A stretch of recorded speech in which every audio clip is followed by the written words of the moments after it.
Welcome back to LEGO Modular Review, the YouTube channel dedicated to everything LEGO Modular. I'm T, your regular adult fan of LEGO, and your host. On today's pilot episode, I'm going to begin where it all started, 2007's Café Corner, set number 10182.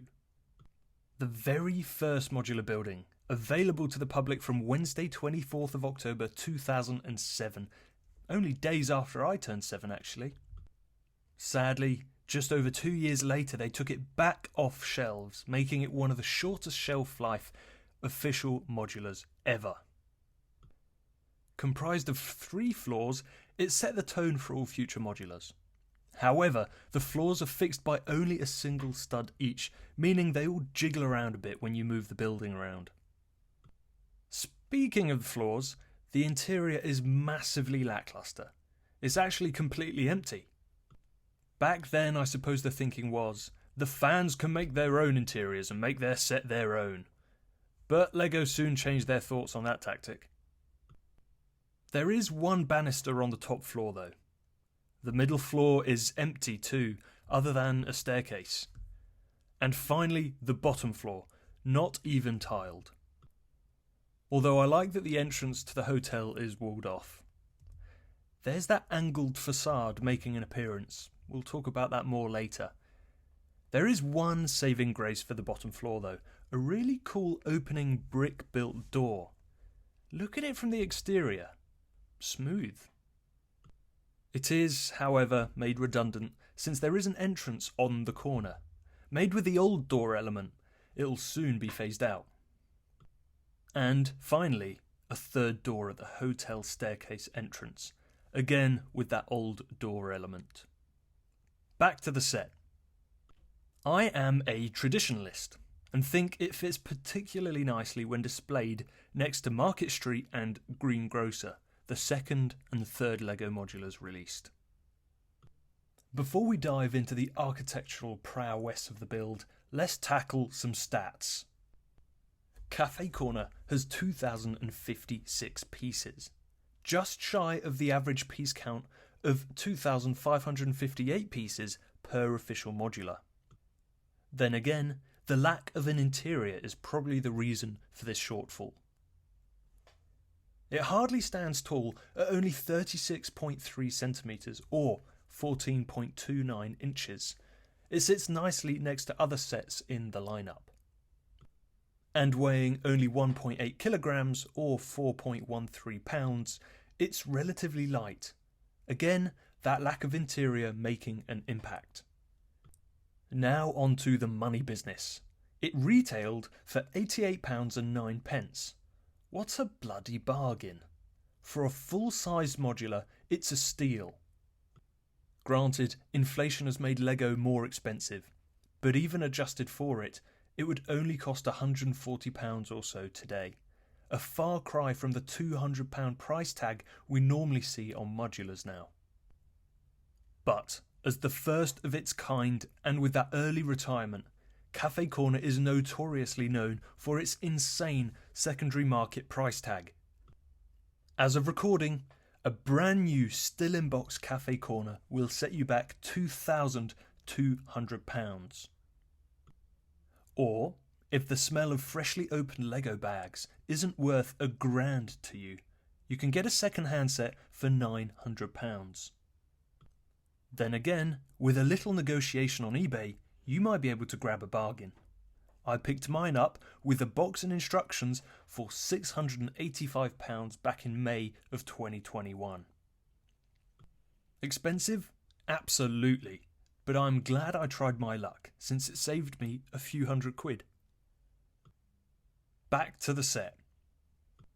Let's take a look at some of the smaller details. It ties with Market Street as the modular with the least minifigures. It only has 3. Sully, Jenny, and Wilson! Some of the building techniques and details are really clever. This cafe sign uses the old minifigure ski element and a bendy pipe piece to create this lovely peacock tail effect.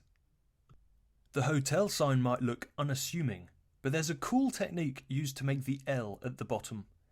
Plus, it sets the tone for future brick-built lettering and numbering.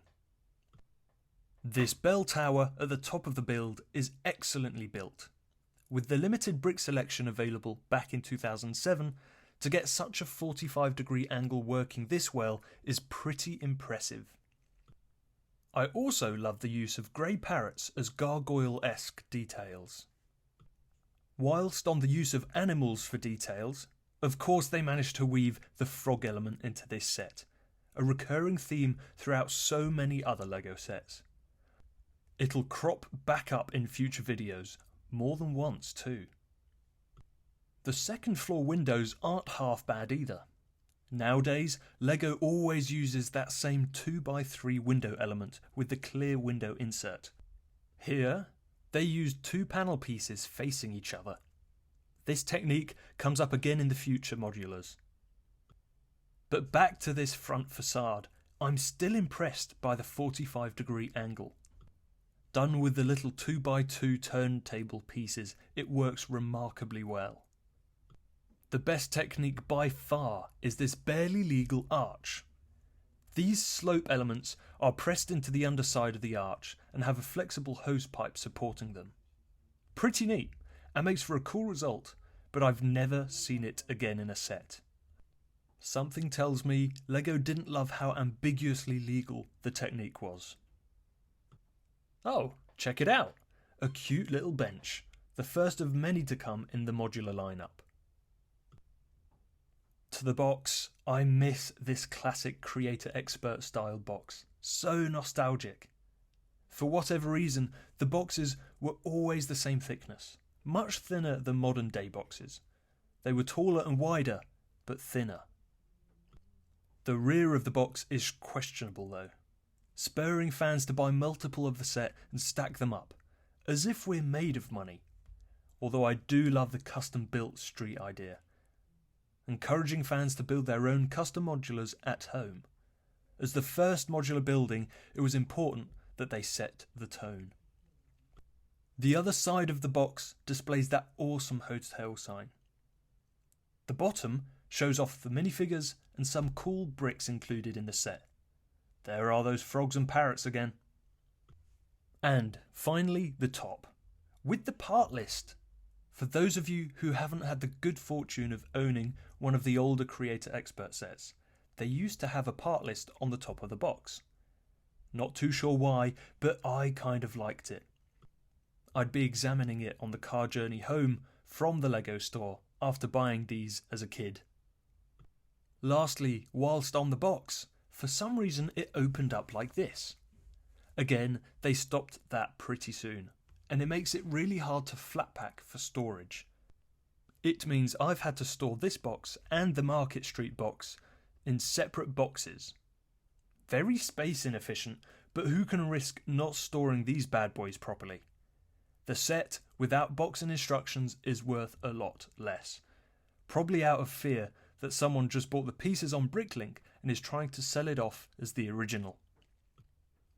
The instructions are striking.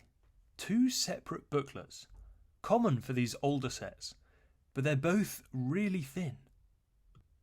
The lack of side builds and interior make it quite a simple build, hence the lower number of building steps. Again, how nostalgic to have separate booklets for separate sections of the build. It made it really easy to build with a friend, each taking on a different section. So that's Café Corner, the first ever modular building. Thanks for tuning in. I sincerely hope you enjoyed the video. If you did enjoy this video, I'd really appreciate your engagement with it. Making these videos is time consuming, and making you guys happy is really all I set out to do. Letting me know you liked it will help me make more. Or if you didn't like it, by all means let me know in the comments. There will always be room for improvement, and your feedback can help the channel improve. And with that, I'll see you in the next video.